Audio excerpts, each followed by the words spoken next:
El histograma es una representación gráfica que se utiliza en estadística. Está formado por barras que se presentan juntas, es decir, sin espacio entre ellas. La base de cada barra corresponde a un intervalo y su altura representa la frecuencia de ese intervalo. Los intervalos o intervalos de clase se utilizan generalmente si las variables tienen un número grande de valores, y lo que se hace es agrupar valores en intervalos que tengan la misma amplitud, denominadas clases. A cada clase se le debe asignar una frecuencia correspondiente. El tamaño de un intervalo es igual a la diferencia de dos límites superiores o inferiores sucesivos. Por ejemplo, en este histograma el primer límite superior es de 2 y el siguiente es 5. En consecuencia, el tamaño del intervalo es igual a 5 menos 2, lo que nos da 3. En un histograma por intervalos se pierde la frecuencia de los datos individuales.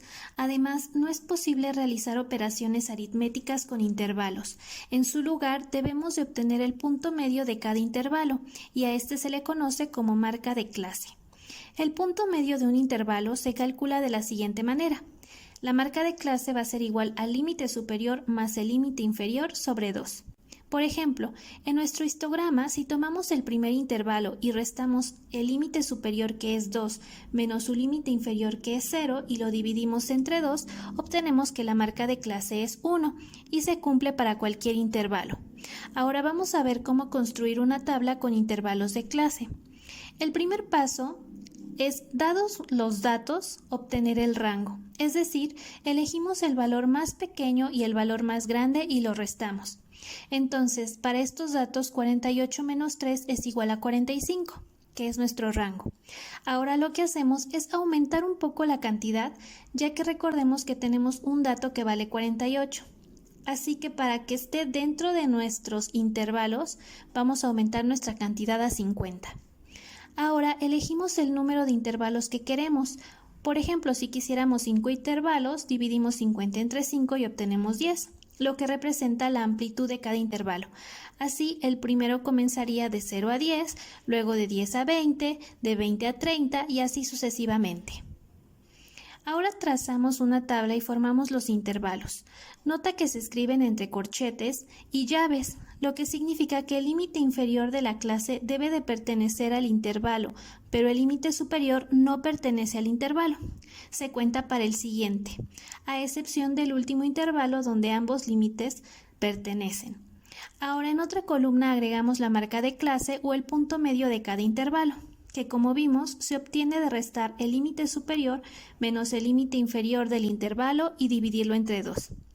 Y para poder graficar, lo que hacemos es agregar una tercera columna con la frecuencia absoluta, es decir, vamos a contar cuántos de los datos que nos dan pertenecen a cada intervalo.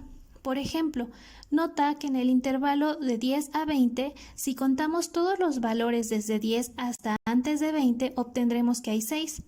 Para el siguiente intervalo contamos los valores que hay desde 20 hasta antes de 30 y también obtenemos 6.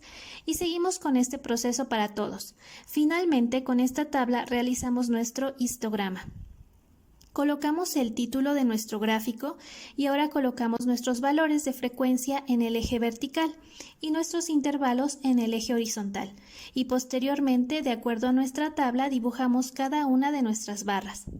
Adicional a esto hay otro tipo de gráficas llamadas gráficas poligonales o polígonos de frecuencia.